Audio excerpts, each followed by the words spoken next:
I was making coffee in my tiny Brooklyn apartment when my phone rang. It was Tuesday morning, around 7, and I almost didn't answer because I didn't recognize the number. But something made me pick up. Maybe the way it kept ringing insistently. "Is this Emma Rodriguez?" The voice was formal, professional. "Yeah, that's me. This is Dr. Martinez from Mount Sinai Hospital. I'm calling about your mother, Carmen Rodriguez." The coffee mug slipped from my hand and shattered on the kitchen floor. I stared at the brown liquid spreading across the tiles while the doctor's words washed over me. Heart attack, emergency surgery, critical condition. The phrases bounced around in my head like they belonged to someone else's life. "Can I see her?" I managed to ask. There was a pause. "Are you listed as next of kin?" "I'm her daughter." Another pause. Longer this time. "I'll need to check with the family. Your brother Miguel is handling the arrangements." Miguel. Of course it was Miguel. My stomach twisted into a familiar knot. I hadn't spoken to my brother in 2 years. Not since the fight about Mom's house in Queens. He'd accused me of trying to manipulate her into selling it. Said I only cared about the money. I'd accused him of treating her like his personal ATM while I was the one who actually called her every week. "Please," I said, gripping the phone so hard my knuckles turned white. "She's my mother too. I understand, but I have to follow protocol. I'll have someone call you back." The line went dead. I stood there in my kitchen, surrounded by broken ceramic and cold coffee, feeling like I'd been punched in the chest.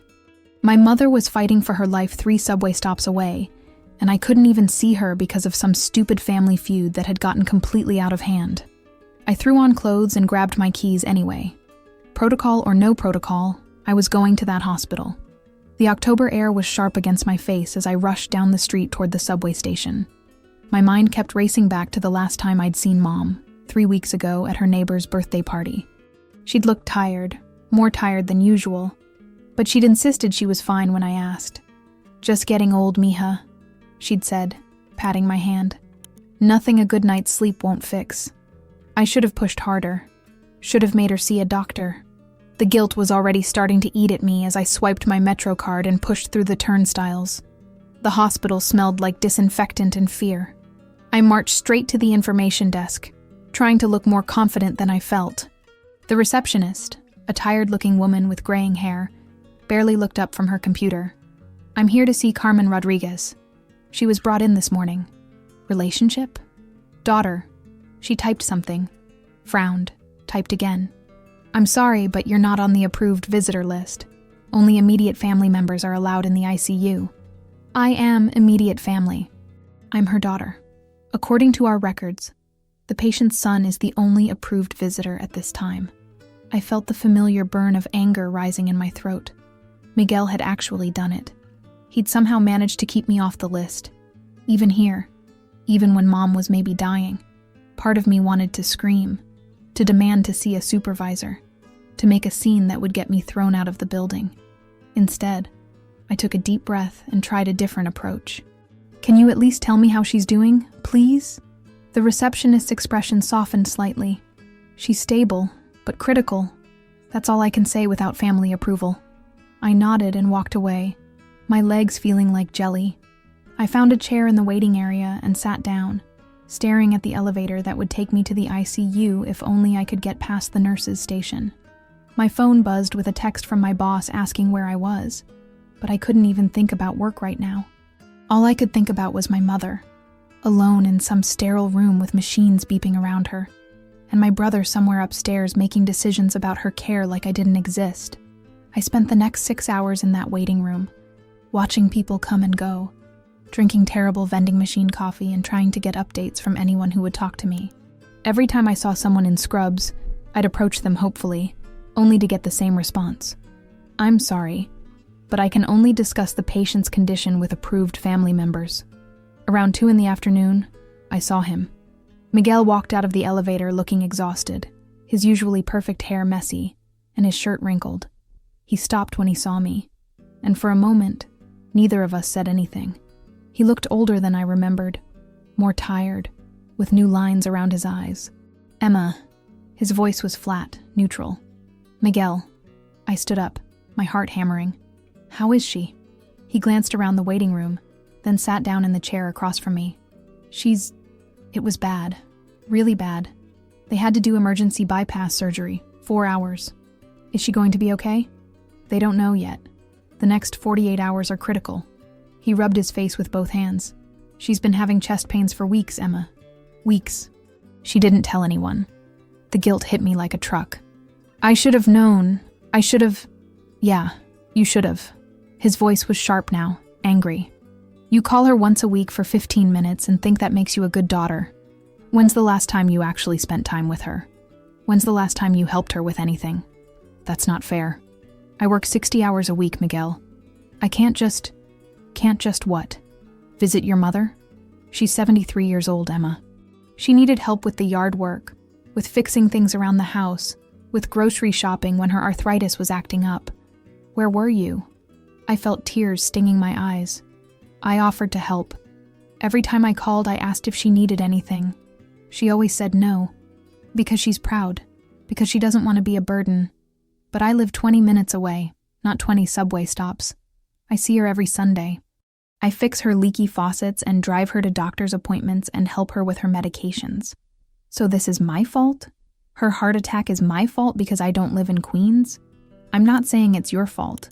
I'm saying you don't get to show up here and act like the grieving daughter when you've been absent for years. Absent? I stood up, my voice getting louder. I've been absent? What about Christmas 2 years ago when you didn't even show up because you were in Miami with your new girlfriend? What about Mom's birthday last year when you forgot to call her until I reminded you? That's different and you know it. How is it different? Because I don't disappear for months at a time. Because I don't only call when I need something. Because I actually... Stop. I held up my hand. Just stop. This isn't about who's the better child, Miguel. This is about Mom. She's upstairs right now, maybe dying. And we're down here fighting like we're still teenagers. He was quiet for a moment, staring at his hands. You want to know the truth? She asks about you all the time. How's Emma doing? Is she eating enough? Does she seem happy? I tell her you're fine because what else am I supposed to say? That you're too busy with your fancy job to come home? That you act like Queens is some foreign country you can't be bothered to visit? I never said that. You didn't have to. It's in everything you do. The way you talk about going back to the city like Queens isn't part of New York. The way you make excuses every time she invites you to family parties.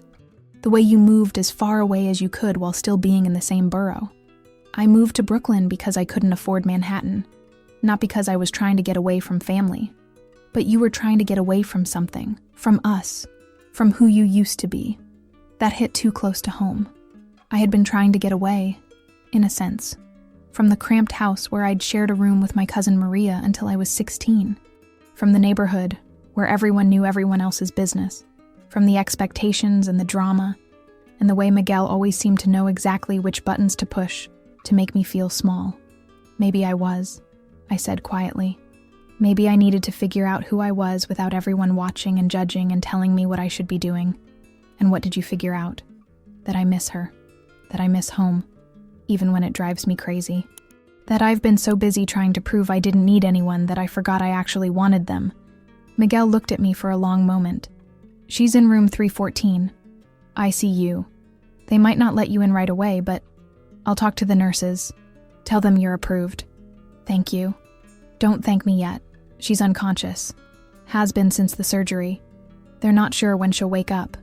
I nodded, not trusting my voice. Miguel stood up and walked back toward the elevators. But he paused and turned around. Emma, when she wakes up, and she will wake up, maybe we can figure out how to do this better. All of this. Being a family. I'd like that, I said, and meant it. The ICU was quieter than I'd expected. Just the steady beeping of machines and the soft squeak of nurses' shoes on linoleum. Miguel walked me to room 314, and I stopped at the doorway, not sure I was ready to see what was waiting inside. It looks worse than it is, he said softly. All the tubes and wires. But she's breathing on her own, which is good. I stepped inside and felt my knees go weak. Mom looked so small in that hospital bed, smaller than I'd ever seen her. Her usually perfect hair was messy and flat against the pillow, and her skin was pale gray under the fluorescent lights. There were wires everywhere, monitors beeping steadily, an IV drip hanging beside her bed. "Mom?" I whispered, even though Miguel had said she was unconscious. "I've been talking to her anyway," he said, settling into the chair beside her bed. "The nurses say sometimes they can hear you, even when they're out." I pulled up another chair and sat down on the other side of the bed. Up close, I could see the rise and fall of her chest, steady and reassuring. Her hands were folded on top of the blanket, and I noticed how thin they'd gotten. When had her wedding ring started sliding around on her finger like that? "I brought her crossword puzzles," Miguel said, pointing to a stack of magazines on the nightstand. "She does them every morning with her coffee. I thought maybe when she wakes up." "She always did the Sunday Times crossword in pen," I said, remembering. "Used to drive Dad crazy because he said she was showing off. She still does, every Sunday morning, sitting at the kitchen table in her robe." We sat in silence for a while, listening to the machines. A nurse came in to check Mom's vitals, smiling at us kindly but not saying much. I watched her adjust something on one of the monitors, make a note on her chart, and leave as quietly as she'd come.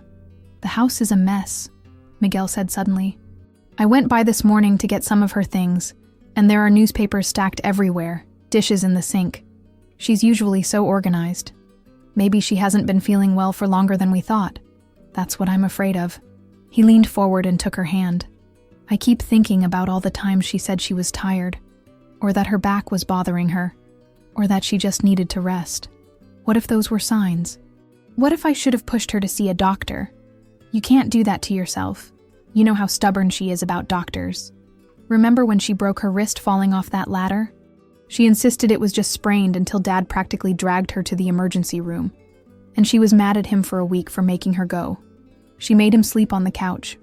We both smiled at that.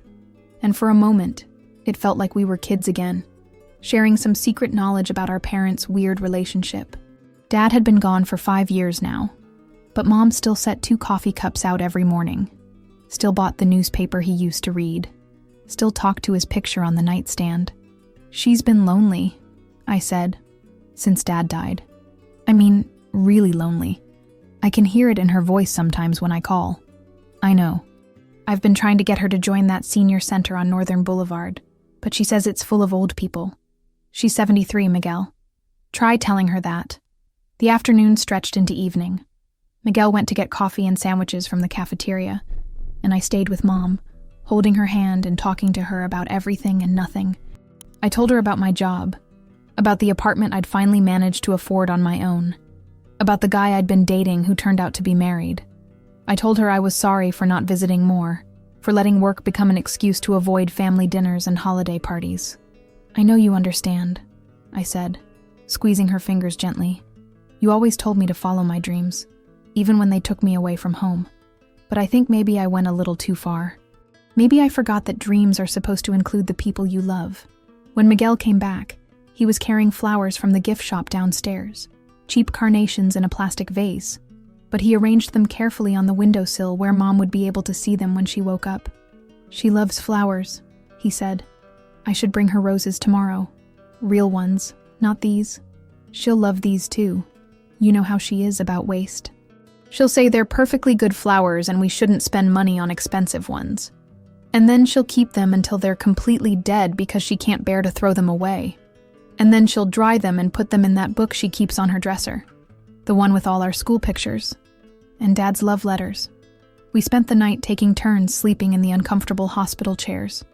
Every few hours, a nurse would come in to check on Mom, and we'd both wake up, hopeful that this would be the time she opened her eyes. But she slept on, peaceful and still, while we watched over her like guardian angels who didn't really know what they were doing. Around dawn, I woke up to find Miguel standing at the window, looking out at the parking lot where the early shift workers were arriving. His hair was sticking up in the back, and he had pillow marks on his cheek from sleeping in the chair. "Couldn't sleep?" I asked. "I keep thinking about all the things I need to tell her when she wakes up, all the stuff I've been too busy or too stubborn to say." "Like what?" "Like that I'm sorry for being such a pain in the ass sometimes. Like that I know she worries about me, and I should call more often just to let her know I'm okay. Like that I love her, even when I'm acting like I don't." I stood up and walked over to the window beside him. The sun was just starting to come up, painting the sky soft pink and orange. She knows, Miguel. She's always known. How can you be sure? Because she's our mom. And because she's still here, fighting to come back to us. It happened on Thursday morning while Miguel was in the bathroom, and I was reading Mom one of her favorite romance novels from the 1980s. I was in the middle of a particularly cheesy scene when I heard it. A small sound, barely more than a sigh. Mom? I dropped the book and leaned forward. Her eyes fluttered open, unfocused at first, then slowly finding my face. She blinked a few times, confused by all the tubes and wires, then tried to speak. No sound came out because of the breathing tube, but her lips moved, forming a word I recognized. Emma. Oh my God, Mom, you're awake. You're really awake. I pressed the call button for the nurse, then grabbed her hand. Miguel, get out here. He came running from the bathroom, his shirt half tucked in. When he saw Mom's eyes open, looking at us with that familiar mixture of love and mild annoyance that meant she was definitely herself again, he broke down completely, just stood there crying like a little kid. Don't cry, mijo, Mom whispered after they removed the breathing tube. Her voice was hoarse and weak, but it was her voice. I'm too stubborn to die. You should know that by now. The next few hours were a blur of doctors and tests and explanations. The surgery had been successful. Her heart was damaged but functional. She'd need medication, lifestyle changes, regular checkups. But she was going to live. She was going to come home. How long was I out? She asked when the medical team finally left us alone. 3 days, Miguel said. 3 very long days. You both look terrible. When's the last time either of you ate a real meal? Mom, you just had major heart surgery and you're worried about whether we're eating enough? I laughed, but it came out shaky because I was still crying a little. A mother never stops being a mother, Emma. Even flat on her back in a hospital bed. She wanted to know everything that had happened. Every detail about the surgery, about who had called, about what the doctors had said. But mostly, she wanted to know why Miguel and I were sitting in the same room without fighting. We had a talk, Miguel said carefully, about some things that needed talking about time. Mom shifted in her bed, wincing a little.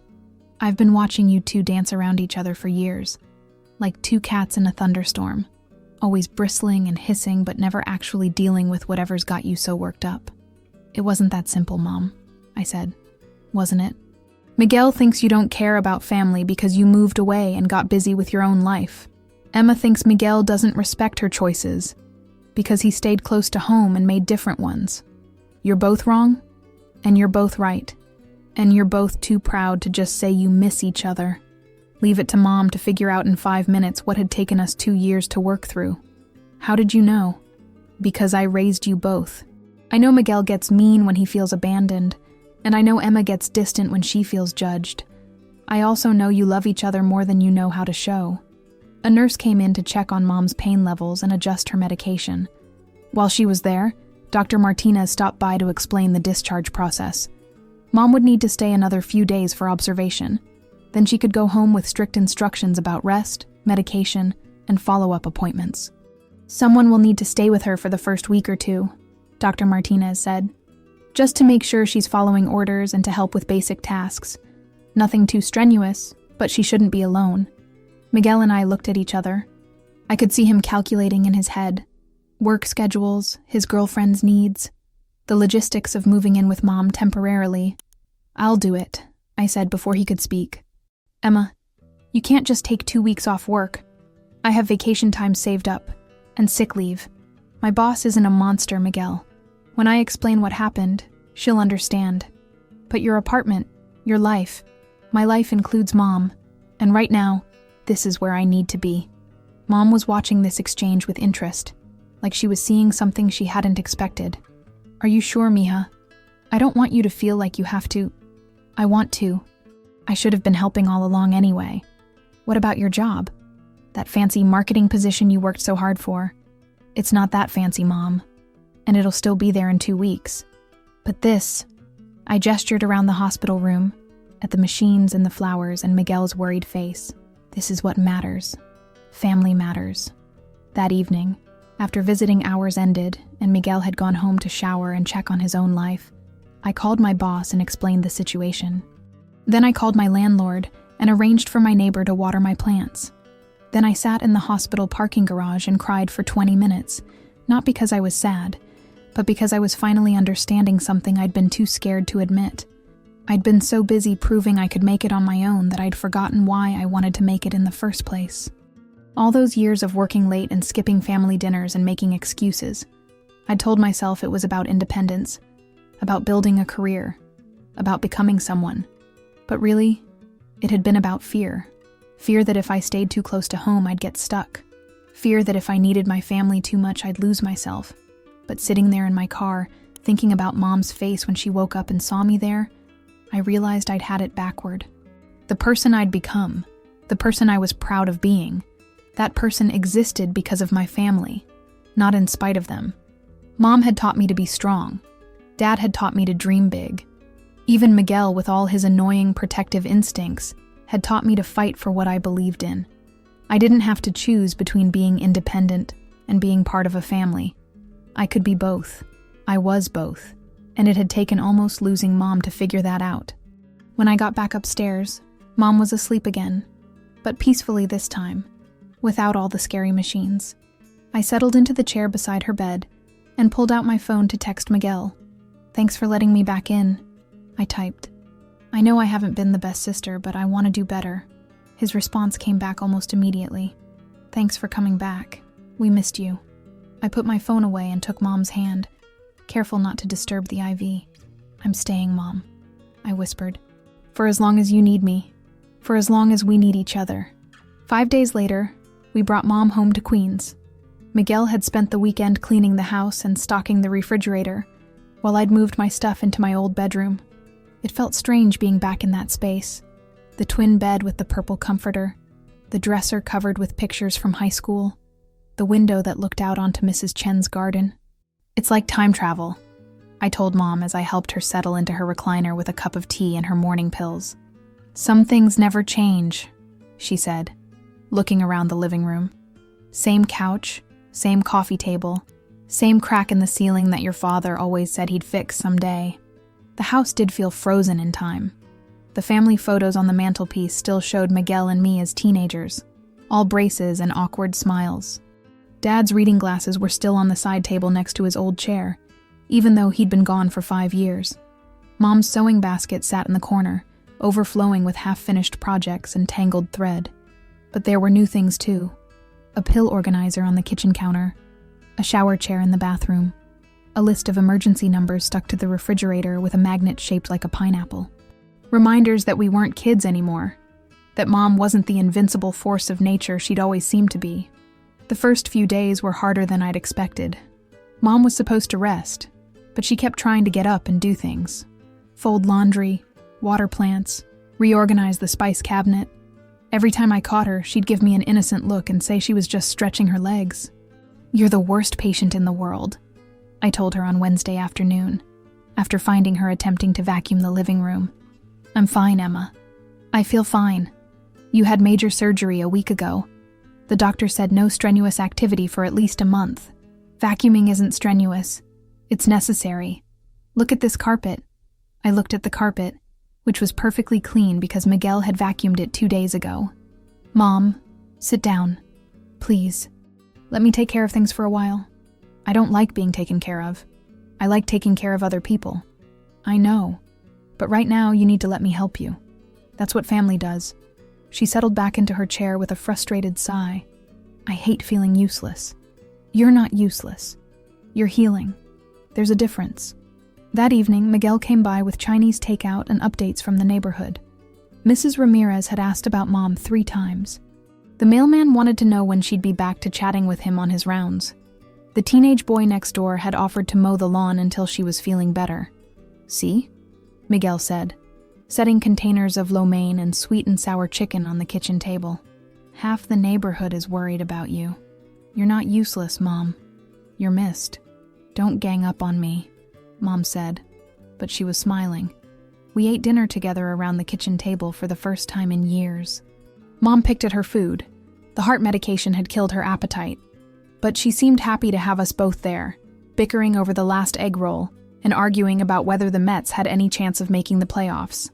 "This is nice," she said suddenly, in the middle of Miguel explaining why the team's pitching rotation was doomed. "Having you both here. Together. Don't get used to it," Miguel said.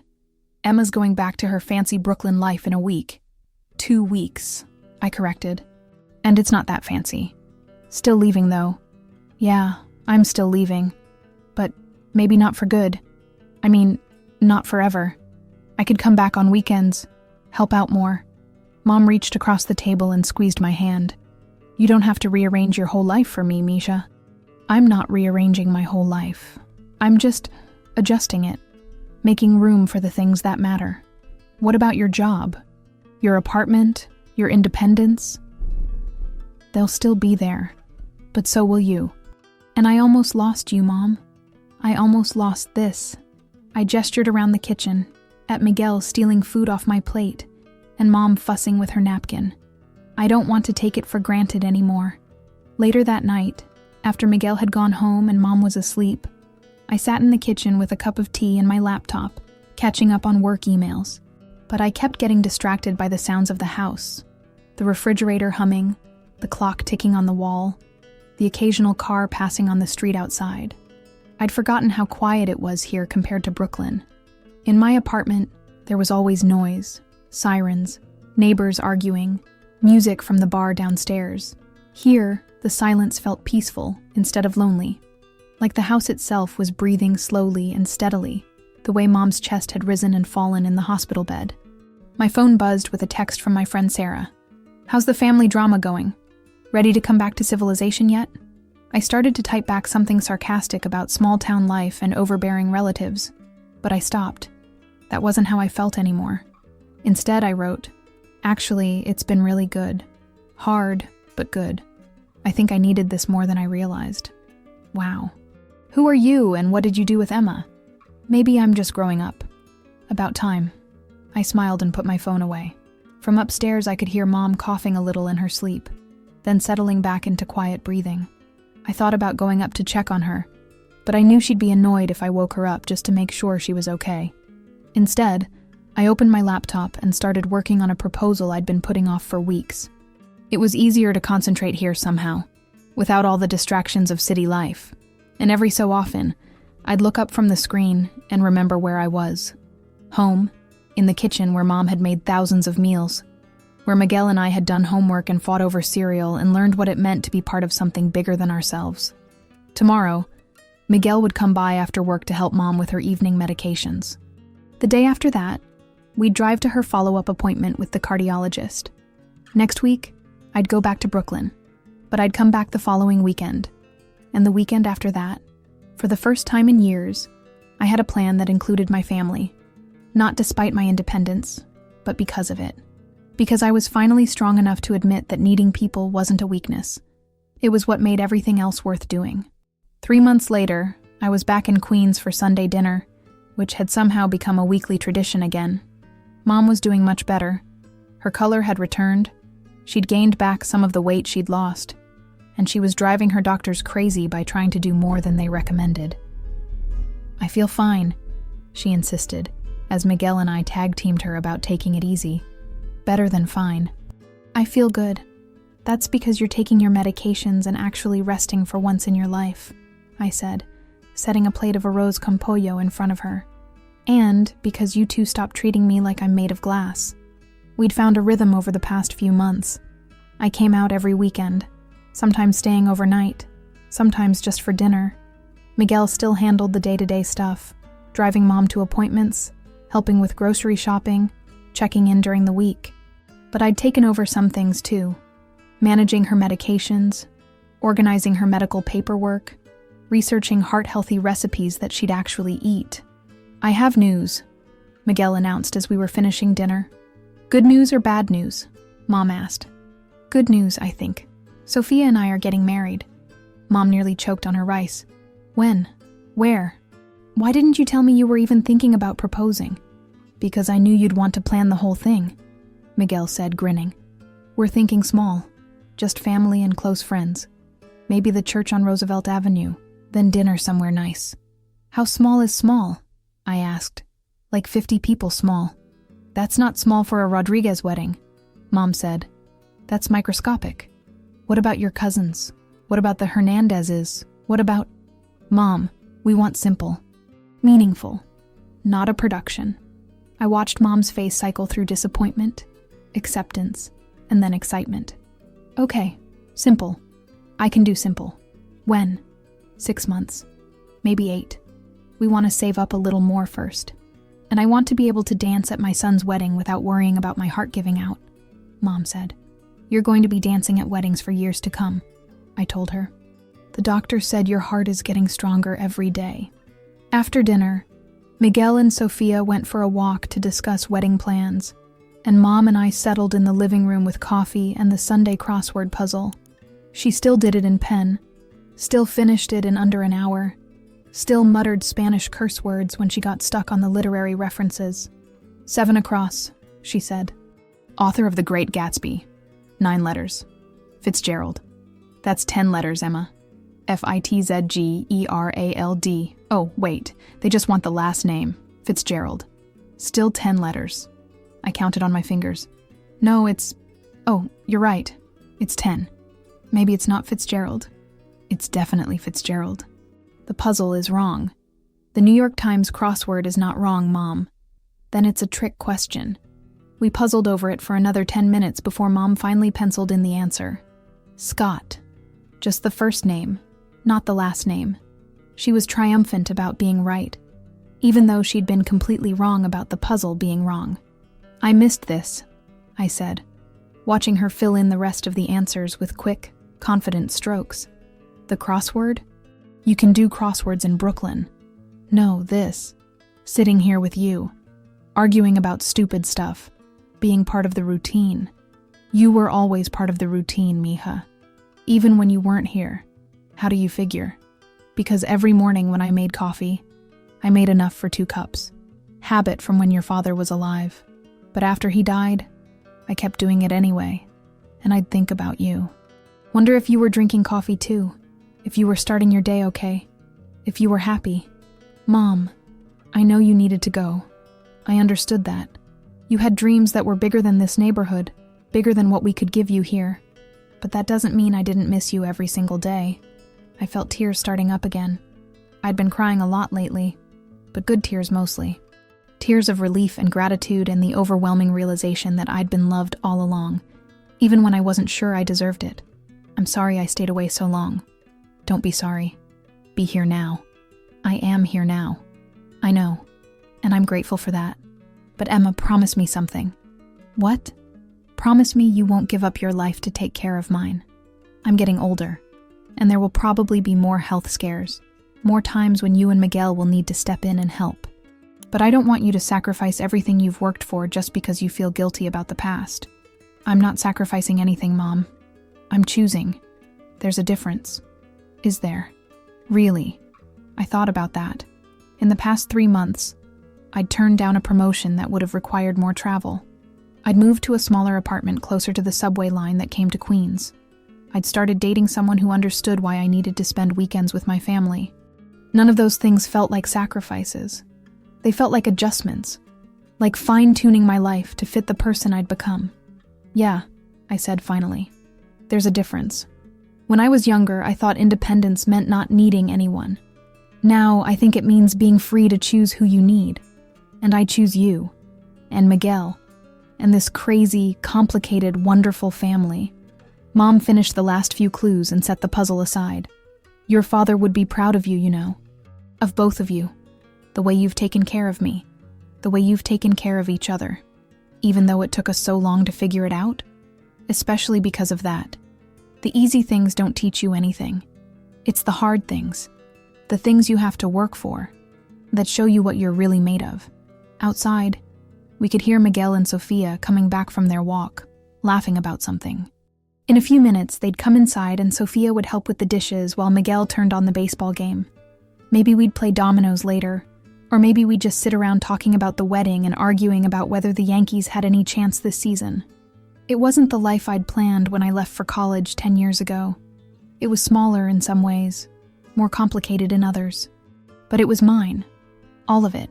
The cramped house and the family drama and the weekly dinners and the shared responsibility for Mom's health. It was mine because I'd chosen it, finally, after years of running away from it. And for the first time in my adult life, I felt completely, genuinely happy with the choices I'd made. "Ready for some dominoes?" Miguel called as he and Sophia came through the front door. "Only if you're ready to lose," Mom called back. I smiled and helped her up from her chair. "Come on, let's go show them how it's done." "That's my girl," she said, taking my arm. "That's my girl."